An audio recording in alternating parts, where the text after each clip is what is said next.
Hi, everyone. Welcome to the Debrief. In a moment, we will be joined by Mike Lewis. Today, the topics are the conflict over Eucharistic Adoration in Chicago. Then we will talk about when should absolution be denied in confession.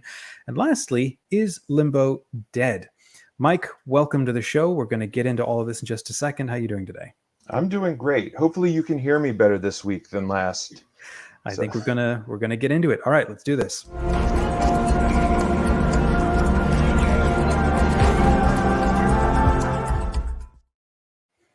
Welcome, friends, to The Debrief. It's a weekly show where we dive deep into the news, questions, and controversies facing the Catholic Church today. I'm Dominic de Souza, founder of SmartCatholics. And I'm Mike Lewis, the editor and co-founder of Where Peter Is. Whether you're a devout Catholic, a curious seeker, or just interested in the news and happenings in the Church, here's our commentary, analysis, and context on the topics you've asked for. So let's get into this situation happening in Chicago. We're in the middle of the Eucharistic revival. We're counting down to the Congress, and then there's this conflict in the heartland of how between the Eucharist and between adoration and Cardinal Cupich. And can you give us an overview of what is going on? So basically what's going on in Chicago, or what's going on nationwide, is that the USCCB has agreed to launch this Eucharistic revival, which is going to culminate at the stadium in Indianapolis. As part of the lead up to this initiative, my understanding is that there are 4 locations, in different corners of the U.S. that are going to, young adults, I believe, are going to be processing across the country with the Eucharist. It's on foot. It's a pilgrimage. I assume there will be priests and deacons, holding up the monstrance, which is that large, golden apparatus where the Blessed Sacrament is right in the middle of a sunburst. And so this is part of the entire, basically they're trying to emphasize devotion to the Eucharist and to revitalize faith in the true presence of Christ in the Eucharist. In the city of Chicago, they have restricted this somewhat. In I guess the article in the Pillar kind of gives the best overall rundown of what's going on. Basically, the Archdiocese of Chicago, and I'm quoting here, has told organizers of the Eucharistic pilgrimage that while pilgrims may travel through the Archdiocese during their processional walk to Indianapolis, they are expected to reserve the Eucharist in a ciborium, which is, basically the bowl with the lid on it that holds, the Eucharistic host. And then rather than process with the Eucharist exposed in a monstrance, as the pilgrimage will do in other areas of the country. Now, Cardinal Cupich, there's been some tension between Cardinal Cupich and the vast majority of the bishops in the United States, and in a lot of cases, it's with good reason, because as I've written many times before, it's clear that the bulk of the U.S. bishops are not totally on board with Pope Francis's program. They've been slow. You're talking about the synodal path and the synodal path, Amoris Laetitia. I mean, Laudato Si. Basically, the topics across the board. It seems that the U.S. bishops, for the most part, are trying to do their own thing, while and ignoring what Pope Francis is doing. And one example is that last November at the bishops' meeting, and I believe the November before, the bishops discussed the need for a Eucharistic revival in the U.S., which is a major initiative, that is planned to affect the entire church in the U.S. But very little talk was made about the global synod that's been, it's already been in process for a year and a half, and this is, people are describing it as the capstone of Pope Francis's papacy, as something very, very high priority to the Pope. And other initiatives such as Traditionis Custodes, which is the document that called the church to return to just one form of the liturgy, the Reformed liturgy that was promulgated after Vatican II. Cardinal Cupich has been one of the few bishops who has actually, followed this to a T. He's put out guidelines. He's been pastoral to groups that, that celebrate the old liturgy, trying to get them with the program of the wider church. And I think that might feed a little bit into his lack of buy-in, for lack of a better word, to this nationwide procession. Obviously, processing with monstrances throughout the country is a pretty bold and dramatic move. And as far as I know, Cardinal Cupich is the only bishop in the entire country that has basically said, let's tone this down. Why do you think he's doing this? Where do you think he's coming from? So I think there's a theological basis to this, for one thing. And it's something that's been emphasized. Like if you read the article, the series of articles by Father Thomas Weinandy and Mary Healy and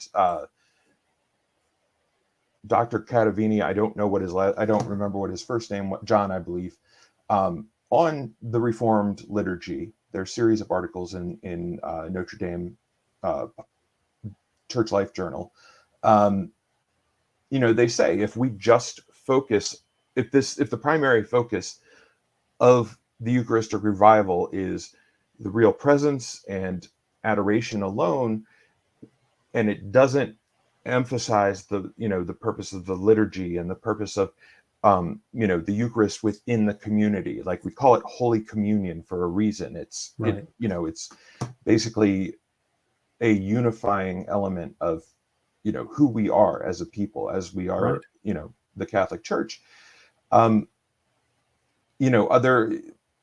the thing is, I think he sees that desire, but I mean, from my perspective, though, this is a devotion, a popular piety that is widespread among Catholics, and to simply say we're not going to do, this procession that the rest of the country is going to do, I think it's going to clearly has upset a lot of people. And a couple of months ago, I wrote a critique of an article by the Jesuit priest Father Thomas Rees, who also talked about the Eucharistic revival, and he was a little bit derogatory towards the idea of Eucharistic adoration, which admittedly it's a practice that emerged in the medieval era when Catholics hardly ever received communion.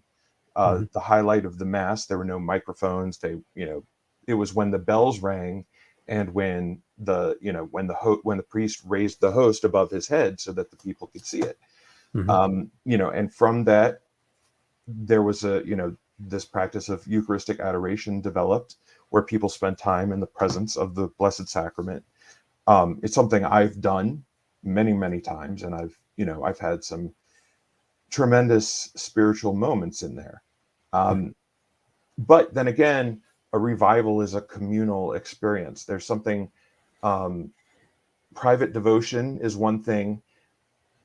Being part of a united people of God is another thing. So I think that there are some theological reasons behind it, and I'm sure Cardinal Cupich could explain it better than I can. We'll actually link an article written by him, sort of explaining this. But I mean, the backlash, I don't know that it's worth it, because I don't think having a Eucharistic procession is a bad thing.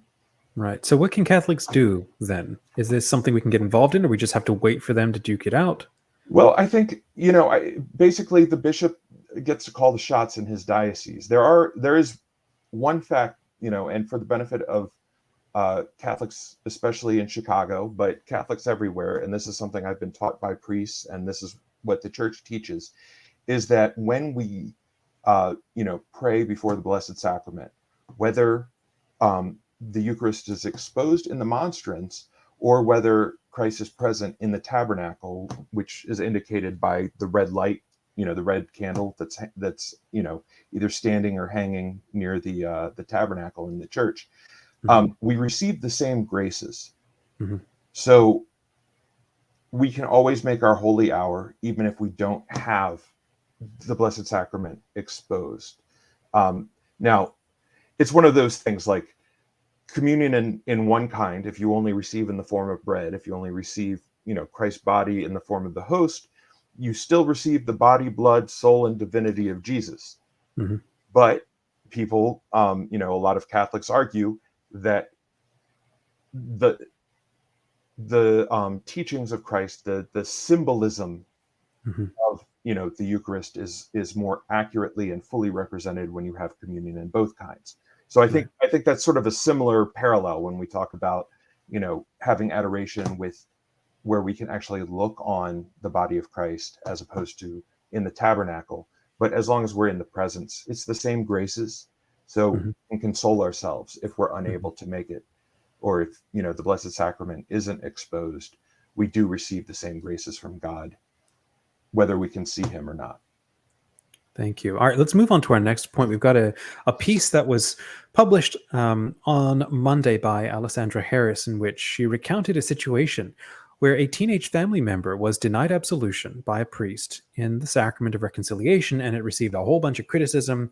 So prompting this question, when should absolution be denied in confession? What's going on here? Well, yeah, it's interesting because whenever, I receive a submission from from somebody on the outside, people have no concept of the butterflies in my stomach, the hair I lose from my head. She drew some parallels. First of all, the story went that she recounted was she went to her lifelong parish with a number of young people, teenagers in her family. This parish happens to offer absolution or offer confession during Mass. So the whole family was in line waiting, for 45 minutes. And eventually this family member went in and then came out looking upset. She asked what was wrong, and he told her that the priest wouldn't absolve his sins. She asked if he had expressed that he was sorry, and he said, yes, of course I did. This was 2 years ago. This family member had been drifting away from the church. Then he was in a car accident and was starting to work his way back towards his faith. That one particular incident held him, has had a lasting effect. It's been 2 years, and he hasn't returned to the sacrament of reconciliation or the Eucharist since. She tied this into some of the questions that we discussed last week with, the Pope Francis documentary, where he talked to these young people who were living lifestyles that clearly aren't in line with the Catholic Church. But she talked about LGBTQ Catholic young people who feel that they've been rejected by the church, who've had bad experiences in the confessional, and that if people constantly see the church as saying no or not welcoming them, that this can have permanent effects and possibly drive people away from the church for the rest of their lives. And that's why I defended the piece. A lot of people complained, she gave some details because it was her lifelong parish, and, she wanted to give it the context it deserved. She didn't name the priest, but there were some details that perhaps if people did some digging, they could find out his identity. They thought that because of the seal of the confessional, he doesn't have the ability to defend himself. And I don't necessarily think that the article was an attack on this one priest in particular, but that's the way some people seem to read it. Really, the issue is we need to take more seriously how we welcome people, and especially priest confessors, just to sort of help them understand the implications of what might be an easy decision to the priest could, divert somebody else's entire life away from the faith. And so then this morning I wrote a piece that basically recounted experiences of bad confessions, naming some stories, some anecdotal stories of people in my own life who have had bad experiences in the confessional. One of them, one of the most outrageous ones was a story that, had been passed down from my aunt. It probably happened in 1976 or 1977. And she went to confession. She was a young mother. She had like an 18-month-old and a newborn. And she takes them into the confessional because she's, she wants to go to confession, but she's, a stay-at-home mom. So she has to bring these two little babies in with her. And this priest, this older priest, the pastor of the parish, basically said, once he heard the kid, he said, get that child out of here. I'm not running an ecclesiastical playpen, and devastated my aunt. Yeah.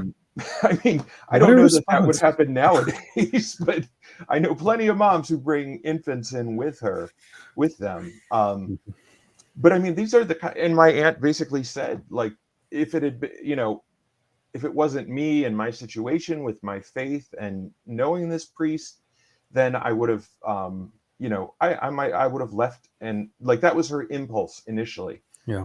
To walk out the door and never, and never come back. And Pope Francis is very sensitive to that. He talks all the time about not turning the confessional into a torture chamber, into making it an encounter with Christ. Yeah. I loved how you wrapped that article with this, like a little script almost, even of how to model that gentle, sensitive welcoming and celebration, that the fact that the person is there, they might not even fully understand it, but they recognize there's something that they need, that they want, or they want to go through for their spiritual benefit. And it's funny because I quoted two different chunks from the same address that he gave to confessors. And he specifically addressed the issue of when you need to deny absolution. And number one and number two were basically like, figure out if they're like, figure it out again. Is there a way that you could justify giving this person absolution? Number one was like, there usually is one, like, look for it. Number two was like, maybe they're not expressing contrition with their words, but maybe there's something in their body language or in their tone of voice that is expressing some sorrow. I quoted from the Baltimore Catechism, which basically said imperfect contrition is sufficient for the sacrament of confession. And yes, we want to work towards that perfect contrition. And imperfect contrition means not feeling sorrow for your sins because it offends God, but because you're afraid of going to hell or because you have guilt. It's more about the negative influence of sin as opposed to, the perfect contrition, which is perfect love of God and wanting to be fully in communion with him.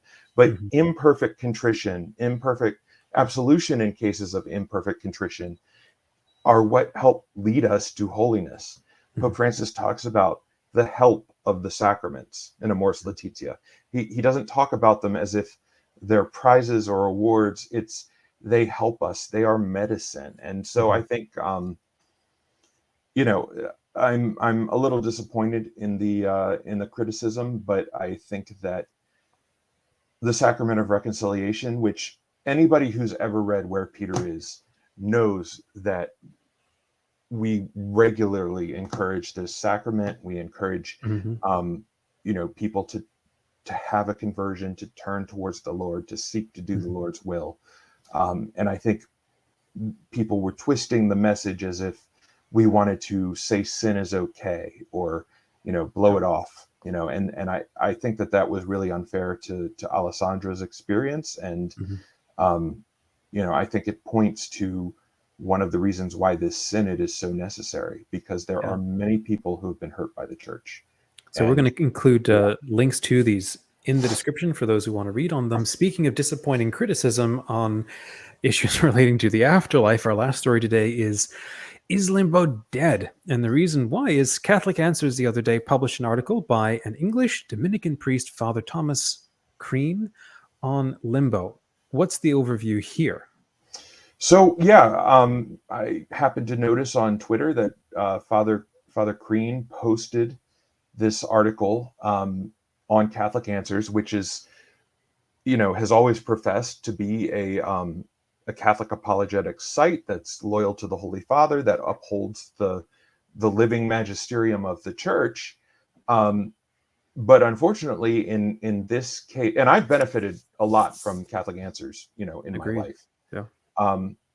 Unfortunately, they haven't been quite as strong in recent years, and this piece was emblematic. First of all, Father Crean argued that the teaching on limbo, which has basically since Vatican II been set aside. And in 2007, the International Theological Commission put out a document basically saying that we can hope for the salvation of unbaptized babies. And it was approved by Pope Benedict. Popes have spoken about this. Yes, limbo still remains technically a possibility.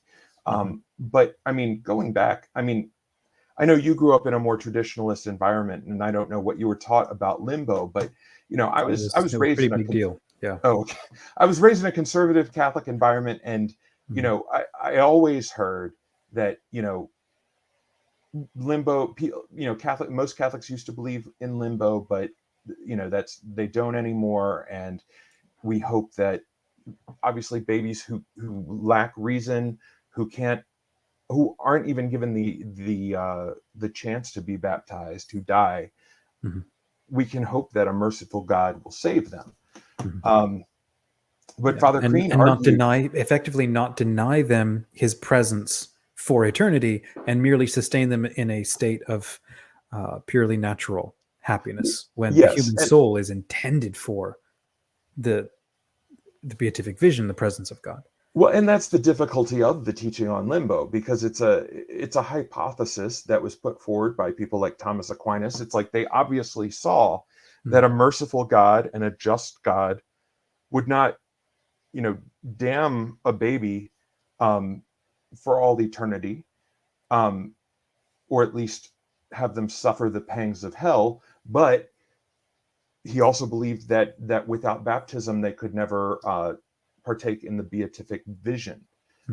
And so limbo was a hypothesis. It was a place on the edge of hell where these children basically didn't know what they were, supposedly wouldn't know what they were missing, and they would endure in an eternal state of what they called natural happiness. And that's not in divine revelation, right? It's even if you start picking that apart, it doesn't hold up. With a human soul could never be satisfied with, I don't know even what natural satisfaction would mean for a human soul. Yeah, on top of that, it requires God to actually remove part of that child's intelligence, spiritual lobotomy or something. Yeah, and so it's a theological conjecture trying to sort of understand, or it would say part is a conjecture that emerged out of a phase of theological development in the church, and now it's been sort of honorably sunset.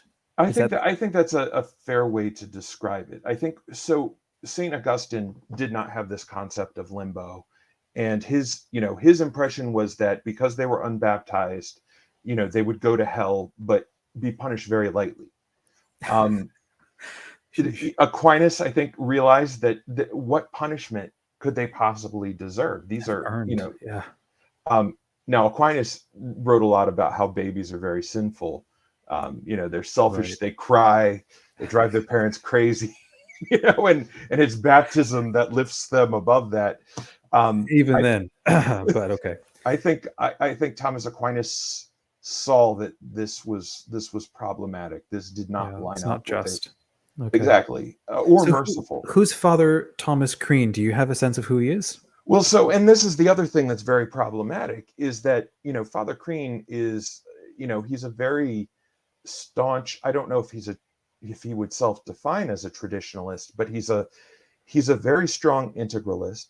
He's been a very outspoken critic of the church. I know he's signed multiple petitions accusing Pope Francis of heresy. He co-authored a book on integralism, which is, it's a political theory that was popular in the 19th century, where you have a confessional state that prioritizes Catholicism, has a very, very limited view of freedom of religion. And he went so far as to say that in his ideal confessional integralist state, that Jewish people and all the unbaptized would be denied citizenship.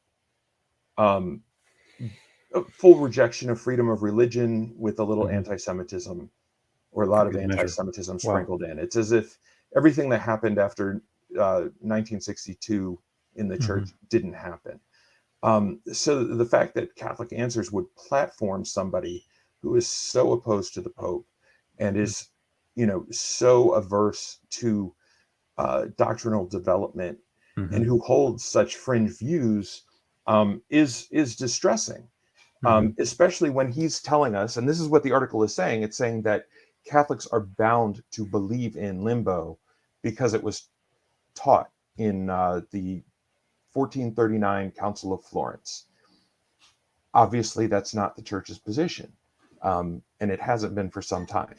So I don't know why why they platformed this, and it's a little bit troubling, and I'm obviously concerned about why Catholic Answers is, as an organization that cares about the truth, why they are platforming this idea, which clearly runs against what the church teaches today.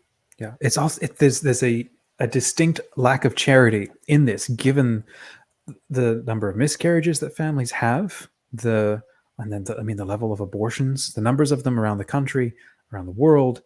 Any thoughts on why they would revive a topic like this with so much energy? What do they think it serves? It's interesting because this tends to be a very popular topic with celibate males who don't have any children, for one thing. For a long time, obviously they say there are certain things about the hereafter that are not revealed to us. Divine revelation comes from sacred tradition, and it comes from the gospel, and the Bible, scriptures. And this is not part of scripture. It might have been a non-infallible doctrine for a while, and it's still taught as a possibility. But it's funny because one time when discussing it, I mentioned that it is a possibility, and that it's still licit to believe it. And somebody said to me, "Yes, but since you don't have to, why would you?" And that was a very good point. I guess we can't say anything about with definitive about what happens, but our understanding of a merciful God has really points in that direction. Especially when parents have every intention of baptizing a baby and then they suffer a miscarriage. That's happened in my life. Why? Well. Yeah. What's that? Mine as well. We've also lost a little one. Yeah. It's just, it seems callous. And the fact that he's not only promoting it as a theory, but he's promoting it as a doctrine that we're bound to believe, almost seems proud or boastful, or intentionally and unnecessarily provocative. Retroactive or something. Okay. All right. Well, Mike, thanks for covering all of this, giving us a sense of what's going on. Next week, friends, we plan to discuss what's seeming a rising topic right now, an Anglican Mass in a Catholic basilica in Rome. How concerned should we be? What's going on? So we're going to chat about that, lead with that next week. Thanks again, Mike, for the debrief. Available links to all of these topics are in the description of the YouTube video or on wherepeteris.com. This conversation is brought to you from SmartCatholics.com. It's the free online community for millennials, creators, and learners who are Looking for conversations like these, join our private Where Peter Is group to ask questions, share insights, and suggest topics for next time. And visit wherepeteris.com to read articles, commentaries, and spiritual reflections by and for faithful Catholics who support the mission and vision of Pope Francis. Please hit that like button if you're watching on YouTube. Share this episode with family, friends, and followers. And be sure to subscribe to this channel so that you never miss an episode of The Debrief. And if you're interested in supporting us even more, consider becoming a Patreon sponsor for Where Peter Is. Your generosity will help us to continue to bring valuable content to you and to enhance the quality of this show. Thank you for joining us, friends. When it comes to news and controversies in the Catholic Church, stay curious, informed, and engaged. God bless you. Goodbye. Thank you.